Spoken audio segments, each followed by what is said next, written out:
Surprise! Hey guys, soo dhawaada muuqaal cajiiba. Team single leerta ayaan u baahannahay. Haddii aad sii joogtaan, hubaal cuqdad ayaad u dhiman doontaan. Surprise keliya gaaru maaha lamaanaha jacaylka ka dhexeeya, balse lamaantaada ama lamaankaaga aad guurka wadaagteen ayaad u samayn kartaa. Haddaba surprise-yadu waa cajiib, waana wax qofka ku farxi karo. Surprise-yadu marna ma horseedaan niyad xumo, wax yar xitaa ha ahaadaan. way ku farxad gelinaysaa marka uu qof ku hadiyadeeyo shay aadan filanayn. waxaad dareemaysaa farxad aan inaba caadi ahayn. maantana farxaddaas ayaan samayn doonaa. waan rajaynayaa inaad diyaar tihiin. sidaas haddii tahay, like, share, comment, subscribe intaba isugu dara. midda koowaad, waxaa bilow u ah surprise weliba in la helo waqti jacayl iyo fursad xiiso gelina.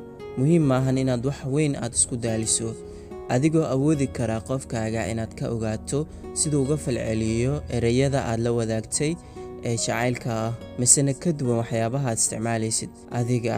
haddii falcelintooduna yar tahay, aadan isku sii daalin waxyaabo kale. warqad gaaban ayaad ku qori doontaa ereyo jacayl ah iyo koob coffee ah, kadibna waxaad u dhigtaa goobtooda gaarka ee ay arki karaan waqti waliba. kadibna iska aad meelaha kale ama iska sii aad saaxiibadaada. warqadda waxaad ku qortaa sidan oo kale: oh babe, maanta kofeegan ayaan ka helay inaan ku siiyo subaxdayda. run ahaantii ma dhammaystirna adiga la'aantaada.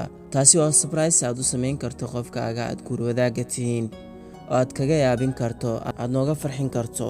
ta labaad, waxaad u hadiyadaysaa gacalisadaada ama gacaliyahaaga xiriirka kala dhexeeya shay ay mar uun kuu sheegeen inay jeclaan lahaayeen inay mar uun helaan. waxyaabahaan ka hadlayo waxyaabo badan uu noqon karaa. qasab maaha in waxaasu noqdaan wax qaali ah ama wax raqiis ah. qofku waa dabiici, waxyaabo badanna wuu ku weydiin karaa oo waqtiyo kala duwan ah. adigana mid uun oo aad awoodi karto kuuna fudud ayaad u iibin kartaa.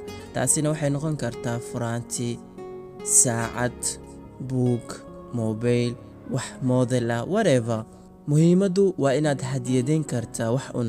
waxaan ka hadlayo haddii madax adeega laga saaro oo daacad loo noqdo xiriirka dhabtii, waad yeelan kartaa mid kaloo daacada oo guulaysta. tan saddexaad, qof waliba waxaa jira shay amba wax uu xiiseeyo oo uu aad u jecel yahay inuu mar waliba dhegaysto. waxaasi waxay noqon kartaa music, nashiida, wacdi iyo dhiirogelin. waxa qofkaas balwadda u ah ee uu xiiseeyo oo si gaarka u jecel yahay ku caawi inay dhegaystaan mar kasto. waxaad xitaa ku caabin kartaa inaad u iibiso wax ay mar walba kugu xasuusan karaan oo ay ka dhegaystaan. tan afaraad, casho gaara u kaxeey. waa qodob gaar oo ah lamaanaha isqaba. haddii aad xaas leedahay, waxaad oran kartaa: babe, caawa bannaankan ka soo cashaynaynaa, iskana soo cashaa ha samayn. ma qiyaasi kartaa qofta sida weyn ay ugu farxi doonto? ma isweydiin kartaa waxa ugu badan ee maankeeda ku soo dhacayo? mid kaloo gaar ahna way jirtaa. ha aadin mid iska xaafadeed ah ee waxaad geysaa mid qurux badan, lehna cunno wanaagsan oo xiiso leh. horeyna xaaskaaga ay aad u xiisayn jirtay maqaaxidaas inay mar un tagto, laakiin aynan weligeed tegin, ayna haminaysay. meelahaasoo kale ayaad u baahan tahay inaad ku casuumto. koley iskaabulatan ma garan karaan. waxaan isweydiinayaa waxay hadda ku fikirayaan inta singalka ah. calaa kulli xaal, muhiimaddu waa inaad qofkaaga farxad gelisaa. ta shanaad, guriga la qabo howlaha gaarka ah aynan kugu barnaan jirin inaad la qabato iyada. haddii aad necbayd feeraynta dharka, marka aad rabto inaad farxad geliso qoftaada, la qabo kana caabi. runtu waxay tahay tani dadka qaar inaynan u arkin surprise, laakiin dhabtii way tahay surprise, welibana kumanaan iyadaa ka wanaagsan. waxay farxad aan la soo koobi karin siinaysaa qoftaada. waxay farxad xaddhaafa siinaysaa qalbigeeda. way ku xasuusanaysaa, mana ku arkayso mid liita, balse waxay ku arkaysaa mid wanaagsan. guryaheenna maahan inaan kula dhaqanno awood.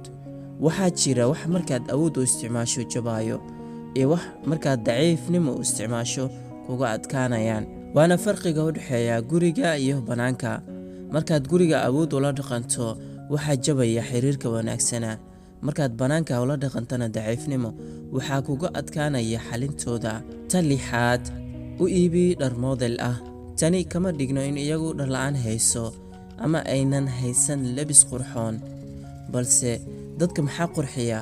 oo ay aad ugu dadaalaan inay helaan. Waa dharka modelka ah isu soo baxaya. Qof walba wuu jecel yahay inuu qurux badnaado. Hadduuna jiro qof dhahaya aniga ma rabo qurux, mana rabo inaan model noqdo oo aan qurux daneeyo, midkaas maahan mid xiiso badan ku hayso nolosha. Adiga nooc kasta aad jeclaato u iibi. Muhiim ah intaan ku dhaho oo keliya inaad samayso. Toddobaad, sawir frame ah labadiina samaysta, kadibna u hadiyadee iyada ama isaga. Wada gala sawir qurux badan, si wanaagsanna loo habeeyey, soona daabac, kadibna si wanaagsan oo qurux badan u hagaaji hadiyad ahaan u sii. Laakiin shuruud waxa in qofka sidaa u samaynaysid in iyaguba ay kala dhaxayaan xiriir wanaagsan oo aad kalsooni leh. Mala rabo lamaane mid isagaba la isugu kalsoonayn oo habeenii maalin niyajab iyo waxyaabo kale inta badan ka dhaxaya. Xiriirkaagu waa in 100% aad hubto inuu yahay mid sax u jira. Sideedaad, u samee book note jacayl ah oo ay ku jiraan sawiradiina iyo xitaa wax kastoo qurux badan oo aad rabtaan inaad samaysataan. Kuna sii darso in loo baahan yahay inay qayb ka ahaadaan meel kastoo aad tagtaan ama dalxiis ama jawi bedelasho inaad ku dhejisaan sawiradooda halkaas. Buugaas waxaa lagu magacaabaa scrap note book. Waana book jacayl ah oo awoodi kara in lagu dhejiyo wax kasta, laguna qorto wax waliba. Adiga ayaa laga rabaa inaad ku dhejiso sawirada, qoraallo jacayl, waxyaabo kale qurux badan, kadibna aad u diyaariso hab hadiyadaysan, markaana si iyaga. Tani way farxad gelinaysaa, waxayna sababi kartaa in qofku in badani ka fakaro oo inta badan niyadda kugu hayo, markastana ay awoodaan inay daawadaan sawiradaas. Sagaalaad, ubaxyo iyo udgoon. Nafteena waxay iska jeceshahay wax kastoo qurux badan, waxaana iska rabi lahayn inaan iska daawano oo aan ku ildogsano. Hadiyadaha qaar waa iska raqiis, wax sidaa u badan maahan, haddana waxaad nasiib u yeelan kartaa inaad siiso lamaantaada ama lamaankaaga jacayl farxad ku jirto. Qasamaan hadiyad kastoo aad u iibinayso inay noqdaan wax qaali ah. Lamaanaha sida dhabta isu jecel, waxyaabaha yaryar ayaa xaggooda qiimo weyn ka leh. Markaana adigu hays oran waxaan yar hadiyad ma noqon karaan. Waxyaabahaas yaryar ee aad samaynayso ayaa gabadhaas ama wiilkaasi ku farxad gelinaysaa, kuna dhoola cadaysiinaysaa. Toddobaad, u iibi macmacaanka gaarka ah ay xiiseynayaan. Dadku ay kala duwan yihiin, qof walibana wax uu si gaar ah u xiiseeyo ayaa jirto. Waxaasi waxay noqon kartaa macmacaanada sida shukulaatada, jalaatada iyo wixii la mid ah. Waxaad ogtahay qoftaas inay si aad uga hesho midaas. Hal xabo oo aad u qurux badan lehna macaan wanaagsan u iibi, kadibna si surprise-yada lamaanaha isqaba ee gurwadaaga ah. 11, qoftaada ama qofkaaga masaaj u samee oo jirka ah markay yimaadaan. Ma garan kartaa qiimaha iyo farxadda ay siin karto midaan intiina badan ma fahmi kartaan, laakiin xaqiiqdu waa surprise aan wax qiimo ah kaaga baxayn. 12, dalxiis gaaban aada ilaa iyo 1 week. Dalxiisku wuxuu noqon karaa booqasho family ama whatever. Waxaadna samayn kartaa adigoo booqashada ku jira inaad xaaskaaga dalxiis u wado oo aad la qaadato waqti qurux badan. Dalxiisyada meelaha ugu wanaagsan waa buuraha quruxda badan, xeebaha aan jaamka ahayn. Halkaasna ku soo qaadataan waqti qurux badan, sawirro romantic ahna iyo waxyaabo kalena aad ku soo wada gashaan. Tan waa laga yaabaa in dadka qaar ku adkaato, waayo waxaa jiri karaa meelaha qaar amni xumo iyo waddanka oo aan isku toosnayn, maadaama Soomaali ay u badan yihiin dadka ugu xidhan, laakiin caalamka inteeda kale waa la wada samaysan karaa midani. 13, haddii ay xaaskaagu shaqo jirto, ka qabo wax kasta howlo ah oo aad ku caabin karto, kadibna guriga oo dhan ka dhig mid aad u qurux badan. Waxaad ku samaysaa isbedel, kadibna qado ama casho ama hadba waqtigaad joogtaan u sameey. Inkastoo habeenka ay munaasab tahay inaad casho macaan badan miiska ugu diyaariso, kadibna qolka jiifka waxaad u qurxisaa sida caruuska oo kale, adigoo isticmaalaya shumacyo, ubaxyo, midabo badan oo kala duwan oo qurux badan, kuwaasoo lehna qaab qurxoon. U isticmaal albaabka markay saa u imaatana ha yaabto, hana isweydiiso waxa guriga ku soo kordhay.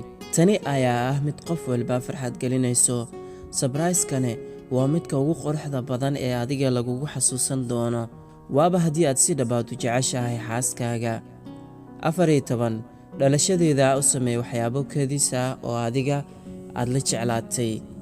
kama wado xaflad u sameey ama siyaabo kale oo qarash badan ku gelin karo, laakiin kaliya marka la gaaro dhalashadeeda ama midiisa waxaad u qori kartaa ree jacayla, kadibna waxaad u soo iibin kartaa waxyaabo farxad gelin kara, kadibna waxaad u soo iibisay ayaad dhexgelinaysaa.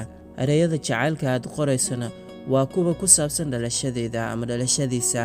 tusaale ahaan, dhalasho wacan, adiga inaad dhalato waxay ahayd farxad aniga la igu talagalay, waan ku jeclahay. intaasoo kaliya u qor. I hope inaad ka wada hesheen muuqaalka maanta. intaas ayaan ku soo koobay. haddii ku qanciyo like saar, kuna soo biir kanaalka. intaan midkan kiisa xiga ku kulmayno. salaam.